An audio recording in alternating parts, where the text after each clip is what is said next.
Fellow Ugandans, ladies and gentlemen, I am Kyagulanyi Ssentamu, also known as Bobby Wine, Member of Parliament for Kyadondo East constituency, and also your comrade in the struggle for a free Uganda.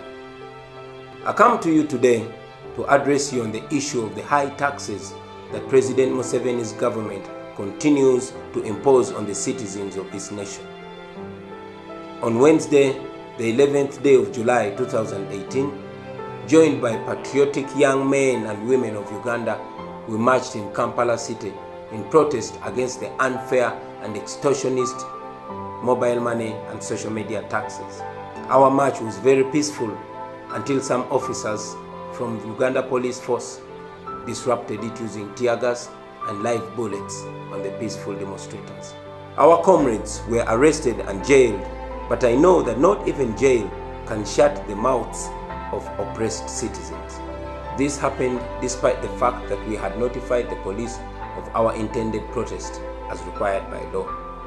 I commend all Ugandans from all walks of life who joined us in this protest and all those who led demonstrations countrywide.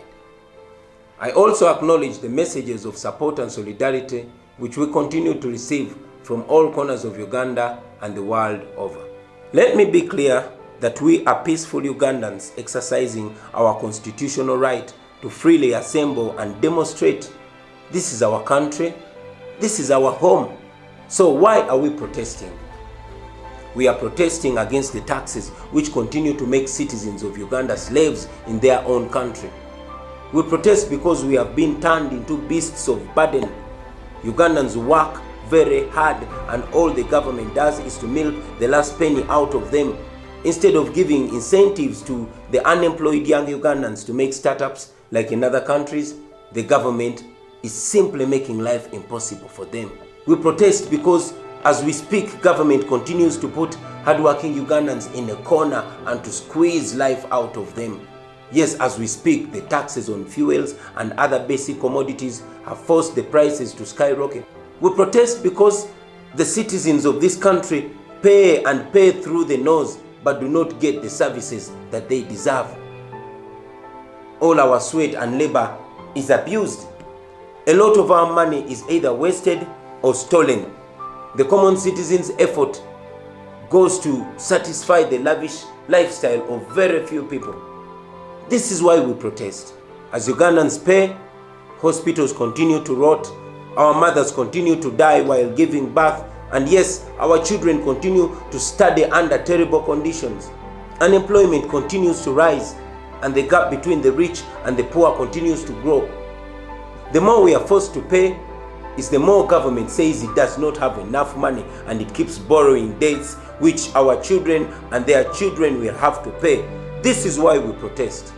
We know how shameless our government is, that while citizens are still groaning under the yoke of heavy taxation, President Museveni has directed the Minister of Finance to urgently avail money for the 456 members of Parliament. And this is expected to cost the taxpayer more than 290 billion shillings. The citizen of this nation has been mocked enough. This provocation of Ugandans needs to stop. We cannot continue to be taken for granted. We can't continue to be taken for a ride. We reject the double taxation and the triple taxation with the contempt that they deserve. Who on earth came up with this ridiculous idea of taxing social media? How can they say that social media is a luxury when most of our unemployed youth rely on social media as a source of livelihood? The government just doesn't understand our hustle. Time is now for us to realize that we are on our own. And yes, it is now time for us to fight for ourselves before it is too late. Since we started these campaigns, we have noted that government has accepted to review the taxes. We call upon all of you to join us in saying this tax must go. This is evidence that if we unite and speak with one voice, there is nothing that we cannot achieve. Now, our voices need to get louder and more assertive and more emphatic. When called upon, please join us in our next peaceful protest. This is a cause for our nation. Let us join hands as citizens and reject exploitation. I particularly call upon young people of Uganda, lawyers, doctors, journalists, economists, entertainers, business people, farmers, border, taxi riders, religious leaders, all people of Uganda, please join this cause because it is a noble cause. We repeat our message to our brothers and sisters who serve in the security forces. We are not fighting you, we are fighting for you. And always remember, people power, our power. Our power, people power.